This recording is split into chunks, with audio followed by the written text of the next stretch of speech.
आज मैं एक संपूर्ण हथेली की तस्वीर में रख रहा हूँ और इनमें जो भी रेखाएं हैं, प्रतीक है, चिन्ह है, उसके बारे में मैं कुछ कहूँगा।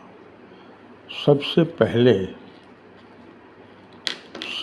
पहले हमें नीचे से शुरू कर रहा हूँ। ये है मणिबंध रेखा या कलाई कंगन भी कहा जाता है। किसी किसी जातक के हाथ में 2, किसी में 3 और बहुत ज़्यादा किसी किसी के हाथ में 4 मणिबंध रेखा पाई जाती है। पहला रेखा का मतलब है सुख, शांति और पत्नी के बारे में।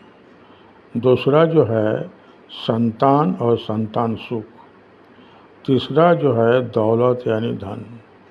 चौथा जो है लंबी आयु। इसके बाद हम आ रहे हैं शुक्र पर्वत यानी विनाश। ये विनाश पर्वत जो है ये परिवार के ऊपर बताया जाता है। सुख, शांति, विलासिता, आडंबरता, ऐशो आराम, दुख, कष्ट, कलह, ये सब। जैसे इसमें देखिएगा जाली है शुक्र पर्वत में, तो जाली एक अशुभ चिन्ह है। ये जाली जिसके हाथ में होंगे उनका पति पत्नी में मनमुटाव, कलह, अशांति चलता रहेगा। इसके पीछे भी बहुत सारे कारण हैं, फिर भी मैं 1-2 कारण बताता हूँ। एक कारण तो ये है पति पत्नी में इसलिए मनमुटाव है, पति में कुछ खामियां हैं। दूसरा, पत्नी होते हुए भी बाहर में पति के किसी के साथ संबंध है, इसलिए तकलीफ़ें हैं, कलह है। फिर आते हैं हम ये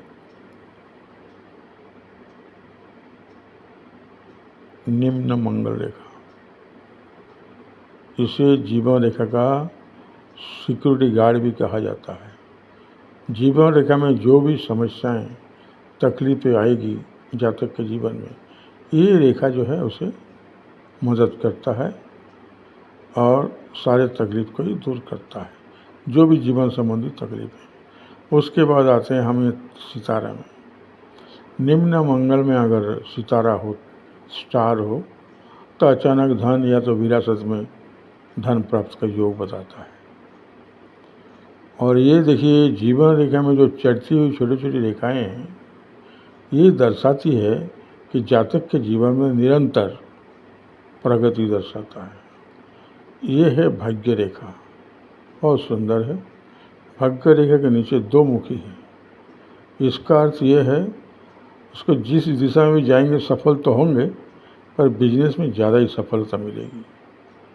ये है चंद्र पर्वत। इसमें क्रॉस है, यानी पानी में डूबने का संकेत देता है।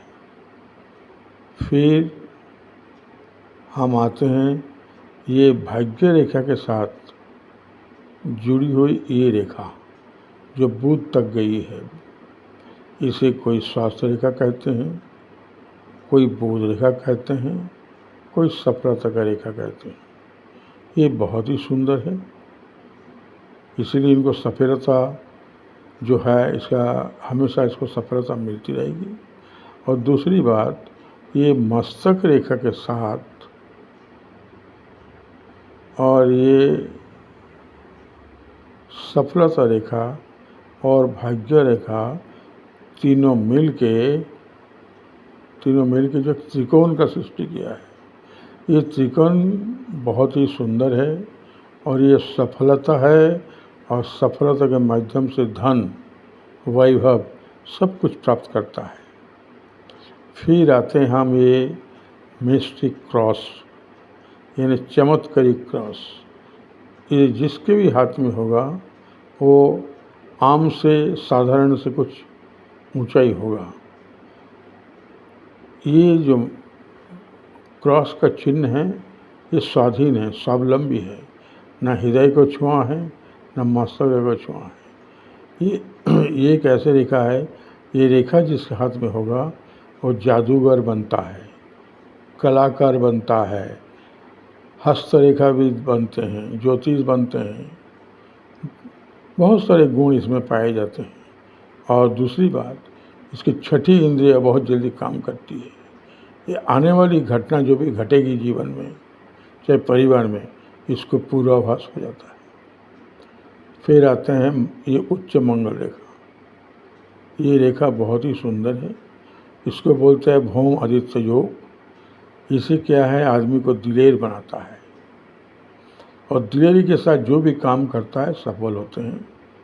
और ये भी कहा जाता है कि इनके पूर्वजों के जो पुण्य किया है जीवन में कभी भी, तो उसका फल इस जातक को प्राप्त होता है। फिर आते हैं ये सूर्य रेखा पर।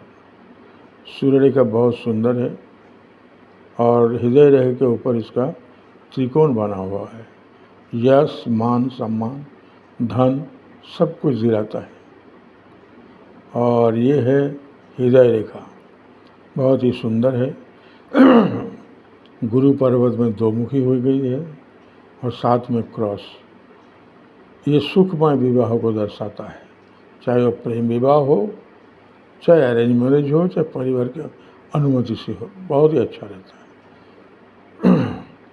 फिर आते हैं हम ये विवाह रेखा में। ये विवाह रेखा देखिए, दोनों के दोनों रेखा समान है। इसमें ये भी कहा जाता है कि दो पत्नी का योग है। कोई कहते हैं कि एक तो पत्नी है पर दूसरे भी पत्नी की तरह संबंध बना के रखते हैं बाहर। यानी जिस तरह घर वाली और बाहर वाली।